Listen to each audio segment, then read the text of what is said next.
Welcome back to the table. Today, Emily and I are going to give you a look at a game called Portals. This one's from Crowd Games, who helped sponsor this video.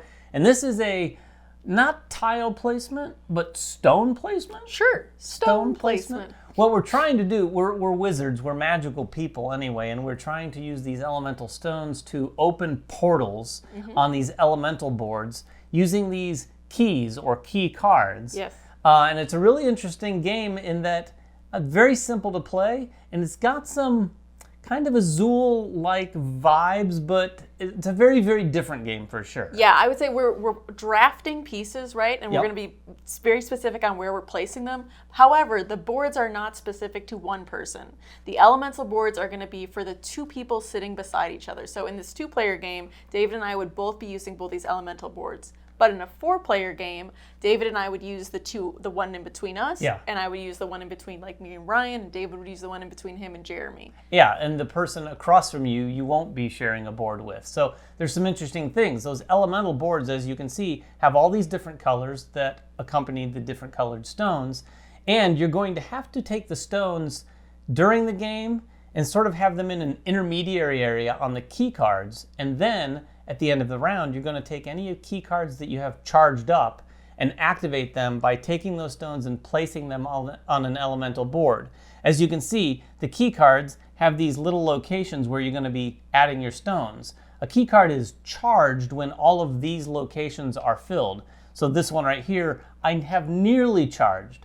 But if I had it fully charged, say with this, I could then place it at the end of the round during the activation phase, and I'm going to try to get these purples on purples and this blue on a blue if possible, because there's going to be points to be scored that way, and some additional points as well. Yeah, so there's two things that are important when you're activating, right? It's not just how you're scoring, but it's also there's numbers around the edges, because we're going to get to place them in order from lowest to highest. Yeah.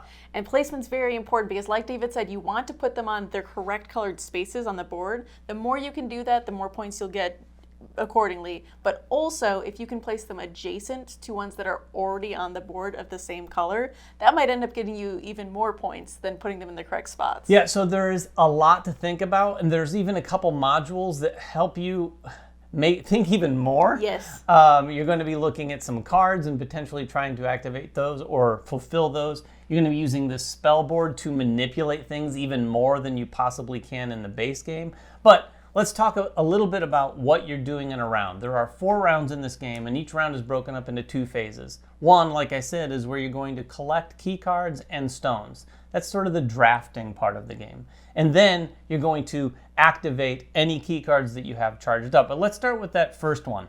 Players are going to alternate taking turns by drafting stones and taking key cards. On your turn, you have to draft a stone. You can't not take a stone. But there are some circumstances where you don't have to take a key card. You're going to need key cards in order to sort of hold the stones that you take. But if you have any key cards in front of you that are not completely filled with these spaces, you don't have to take a key card if you don't want to. And there may be a reason. They may be some of those numbers in the corners, like Emily said, that are really high, and you're like, I don't want to fulfill that and go last. Or there may just not be patterns that you're looking for. Yes. So when you're taking key cards, you're saying to yourself, like, do I have enough key cards already? If everything's full, I have to take one, right? But if I have some like I have right now where they're not all full, I don't necessarily have to take it, but I might be saying to myself, like, okay, my secret sign actually needs something in this pattern, so that's really helpful for me. I'll take it. I can only have 4, though, at most. So at any point, if I have 4 keys, then that's it. I have to just start filling those up before I actually take any more. And then once I have the keys too, like you said, you have to take a stone each time. You're taking the stones from the 2 different sides, and once you take a stone, you're going to mark it with your player color. So I can only take 3 from this side and 3 from that side. So again, I'm being strategic and like, okay, if I want a red, do I want it from the left though? What if there's only 1, or do I want it from the right where there are 2? Yeah, because you can take into consideration how many more picks I have or the other player has from that same sort of pedestal. The interesting thing here is you're looking at these colors that are available, you're looking at the colors that are out on the elemental board, and then the orientation on your key cards that you have, and you're hoping and crossing your fingers that you can fulfill that key card. No one else is fulfilling a key card that goes before you that places in those same spaces, and you're sitting there thinking, oh, I hope she's not looking at that. So you are going to be doing a little looking around, There's probably going to be some hate drafting at times in this For game, sure. for sure. But players are going to do that back and forth until all the stones are gone off of all of these coasters.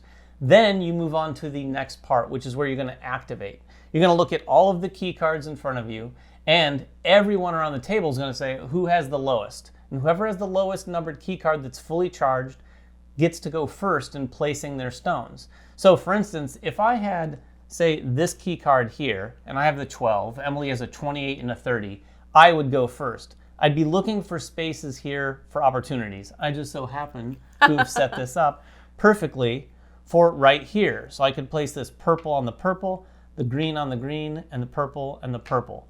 So a few things. If you match colors, you're going to score points, and it's not just 1 for 1. But if you match one color, it's 1 point. 2 colors is 2. 3 is 4 points, and 4 is 6 points. So in this case, I matched all 4 on a 4 key card. So that's going to be 6 points to start with.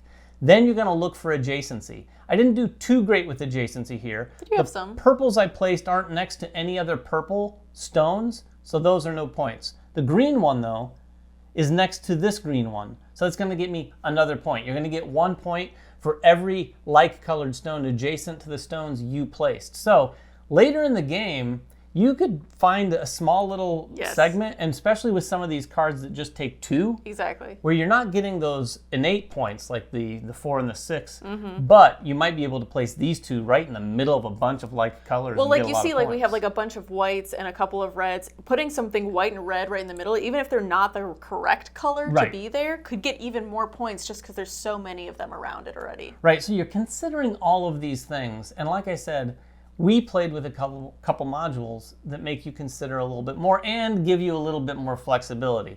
First of all are the key cards. Everyone's going to get a number of these key cards at the beginning of the game, and this is the first decision you have. How many do you want to keep? You're going to look at these things, and you might go, oh, well, certainly over the course of the game, I should be able to fulfill all of But these. it's so hard. You get 3 to start, and we did keep all of ours. But We did. It's very lot to think about where you're thinking like, okay, this one kind of goes there, and that kind of goes there. And then you can do things to manipulate the board, Yeah. which then all your plans go up in the air, and you have to start basically all over. And the thing is, the number of them that you keep, at the end, they're each going to be worth -2 points if you can't fulfill them. And spoilers, we have some negative points at the end of our game. I had 2 left because Emily did manipulate the board, which brings the other module into question here. This module lets you, it's called the spell board, and you can use these 4 different spells to manipulate things in the game that you wouldn't be able to otherwise manipulate. These 4 different spells are going to be activated by stones. So in that first phase of the game, when you take a stone, instead of placing it on one of your key cards, you can place it on this spell board. The really cool thing here is at the beginning, when there's no stones on that board, you can choose whatever color stone you want and place it on whatever one of those 4 spells, and that then becomes the color stone that activates that spell. Yes. So the next spell has to necessarily use a different color. Yes. Now, some of these spells do wild things, like some of them take stones off of the elemental boards. Some of them are going to allow you to go ahead and activate a key card mid-round. Even though it's not complete. Yeah, it doesn't even have to be complete.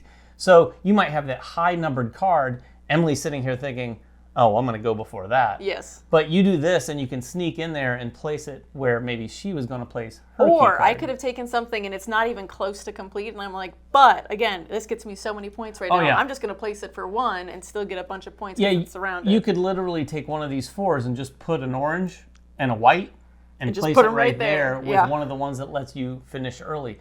But anyway, all 4 of those spells let you manipulate things in very unique and creative ways that adds just another layer in terms of how you can score these key cards. Yep.